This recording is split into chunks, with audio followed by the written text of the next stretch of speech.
Hello guys and welcome back to my channel. My name is Anushree आणि आजचा video नेहमीपेक्षा थोडासा वेगळा असणार आहे.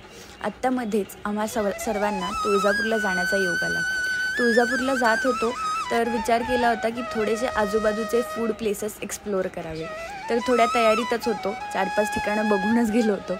पण आमचा रात्रीचा प्रवास होता, पहाटेचं दर्शन झालं आणि आम्ही निघालो. तर निघायच्या वेळी झाली होती नाश्त्याची वेळ. फार भूक लागली होती कारण सकाळी लवकर उठलो होतो.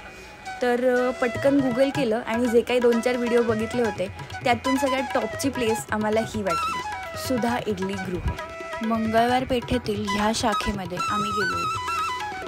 खूप सिंपल आणि सुंदर वातावरण होतं तिथे.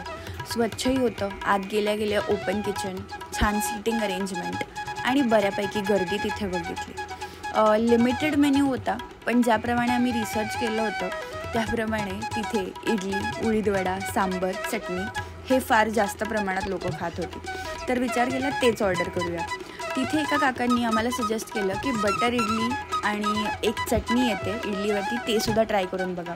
पण बटर इडली फारसं काही फॅसिनेटिंग वाटत नव्हतं, पण मम्मीने चटणी ट्राय करायची ठरवली. असो, चटणीचा वेगळा भाग. पण हे सांबर इतकं चविष्ट होतं.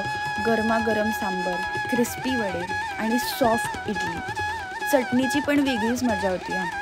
इडल्या जाणवत होत्या की अक्षरशः त्यांनी गरम गरम आत्ता ताज्या ताज्या आणून दिल्या, ज्या फार कमी ठिकाणी आपल्याला अशा ताज्या इडल्या खायला मिळतात. फार टेस्टी होतं. चटणीची तर वेगळीच मजा होती. मी ॲक्च्युली ह्यापूर्वी अशी चटणी दुसरीकडे कुठे खाल्ली नव्हती. फार ठीक होती, पण अगदीच त्याच्यामध्ये खूप जास्त दुसरं काही डाळ वगैरे असं काही आहे असं काही जाणवलं नाही. तांदळाची इडली खूप सॉफ्ट होती आणि मला तर चटणीबरोबरच फार आवडली बाबा.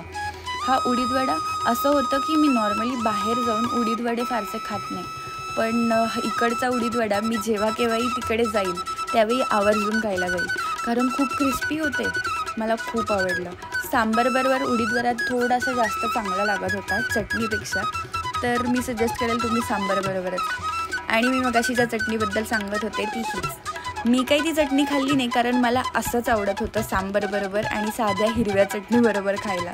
पण ही लाल चटणी मम्मीला फार आवडली. थोडीशी तिखटही होती, तर त्यामुळे मम्मीचा फेवरेट झालं हे. आणि तिकडे एक वेगळाच मेन्यू होता, तो म्हणजे ही क्रीमवाला हा ब्रेड. त्याचं नाव मी विसरले तिथे काय म्हणत होतं, आय गेस मस्का वगैरे असंच काहीतरी असावं. तर यावरती लोणी होतं, फ्रेश लोणी आणि एकदम सॉफ्ट ब्रेड. त्यावर थोडीशी साखर टाकली होती. चहा हवा होता फक्त. हे चहामध्ये बुडवून एक नंबर लागलं असतं. ॲम्बियन्स खूप साधा आणि सिम्पल होता. बऱ्यापैकी गर्दी पण कमी होती. बस तिकडनं निघालो आणि सोलापूरला गेलो आहे म्हटल्यावर आमच्या मॅन्डेटरी स्टॉपवर तर थांबायलाच पाहिजे ना. नसले चटणी. आम्ही दरवेळी जेव्हा केव्हा तुळजापूरला जातो तेव्हा ऑन द वे लागणारा सोलापूर आहे म्हटल्यावरती नसलेची चटणी घेऊन जाणं तर बनतं आहे यार. मग जाता जाता नेहमीप्रमाणे त्या दुकानात थांबलो. दुकान नेहमीसारखंच इतकं छान वाटत होतं. आतमध्ये एखाद्या चित्रात जसं असतं ना, छोट्या बरण्या लाडूच्या वगैरे, अशाप्रमाणे ते दुकान मला वाटतं. जेव्हाही जातं तेव्हा मला असं वाटतं की तिथला व्हिडिओ तर पाहिजेलच. तर तिकडनं आम्ही शेंगदाण्याच्या चटणीचे पाकिटं घेतले आणि आमच्या परतीच्या प्रवासाला लागलो.